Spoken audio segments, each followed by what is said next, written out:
सबुबेले स्वामी स्त्री मध्य हेउछि कि कलह एहा आपणक भूल नुहे घरे थिले एही जिनिस सृष्टि हुए कलह। स्वामी स्त्री पवित्र संपर्क को नष्ट हेबा पूर्वरु घरु दूर करंतु एही जिनिस। घरे एही जिनिस रहिथिले केबे भी संपर्क रुहेनी स्वामी स्त्री मध्यरे। स्वामी स्त्री संपर्क हेउछि पवित्र संपर्क। गोटिए किंबा दुईटी जन्म नुहे 7 जन्म पई स्वामी स्त्री साथीरे रहिबाकू दुही को कथा देइथांती।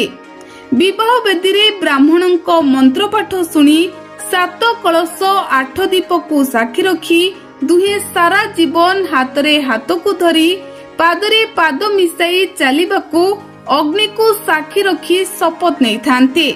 हेले दर्शक बंधु विवाह परे संसार गड़ू गड़ू स्वामी स्त्री भितरे आरंभ हुए कलह, मतांतर आउ मनांतर। सबुदिन स्वामी स्त्री भितरे कलह लागी रहिबा कारणरू धीरे धीरे सुखर संसार छारखार हो जाए। दुही न चाहिले मध्य कोनोसी कारण को नहीं सबु बेले दुहींको मध्यरे कलह लागी रही थाए। हेले या काहेकि घटे, या पछरे क्यों कारण रहिछि, क्यों कारण पई स्वामी स्त्री मध्यरे कलह लागी रही थाए, यार प्रतिकार कौन एवं क्यों कार्य कले स्वामी स्त्री मध्यरे उत्तम बुझामणा सांग को भल संपर्क गढ़ी उठे, आसंतु आज रही वीडियो रे जानिबा। दर्शक बंधु, स्वामी स्त्री मध्यरे छोट छोट कली लागी रहिबा एक साधारण कथा। यह द्वारा स्वामी स्त्री संपर्क अधिक मजबूत होइथाए। हेले जदि सबुदिन स्वामी स्त्री मध्यरे मतभेद कलह लागी रुहे ताले यह परिवार सुख समृद्धि को नष्ट करि दिए। तेबे जदि एही भली आपणक परिवार रे सबुदिन कलह लागी रहुछि, एहाकु नै आपण मानसिक अशांति पाउछंती, तेबे ज्योतिष शास्त्र अनुसायी आपण सबुदिन आपणक घरे शिव एवं पार्वती मूर्ति किंबा फोटो सामने एक घिओ दीप जालंतो। या सहित शिव पुराण नियमित जप करंतो एवं आपणक इच्छा और असुविधा भगवान को जणांतो। या द्वारा स्वामी स्त्री मध्यरे कलह सबुदिन पई शेष हो जाए।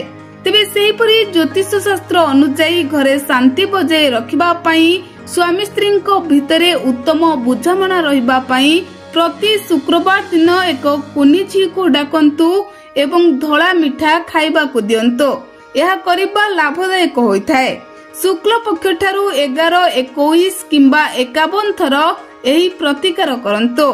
तेबे केवल एतिके नुहे, वैवाहिक जीवन रे शांति बजाय रखिबा पई शयन कक्ष रे राधा कृष्ण को चित्र रखिबा द्वारा स्वामी स्त्री संपर्क भल होइथाए। धीरे धीरे स्वामी स्त्री मध्यरे थिबा घृणा प्रेम रे परिणत हुए। हेले मने रखंतु, जदि आपण आपणक सोइबा घरे एही जिनिस रखिथांती तेबे आपणक घर को बारंबार विपद माड़ी आसीबो। आउ स्वामी स्त्री मध्यरे सबु बेले कलह आउ झगड़ा लागी रहिबो। तेबे वास्तुशास्त्री अनुसायी घरे सिंह, चिता भाग किंबा कोनोसी हिंसात्मक फोटो रखंतु नाही।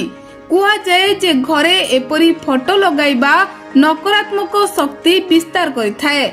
यह व्यतीत यह घरर लोकंक उपरे मध्य नकारात्मक प्रभाव पकाइथाए। से भली स्वामी स्त्री रहुतिबा घरे गोटिए स्थान रे दुईटी झाड़ू रखंतु नाही, कारण एही कारणरू स्वामी स्त्री मध्यरे सबु बेले झगड़ा लागी रहिथाए। Bureau report, BNS live.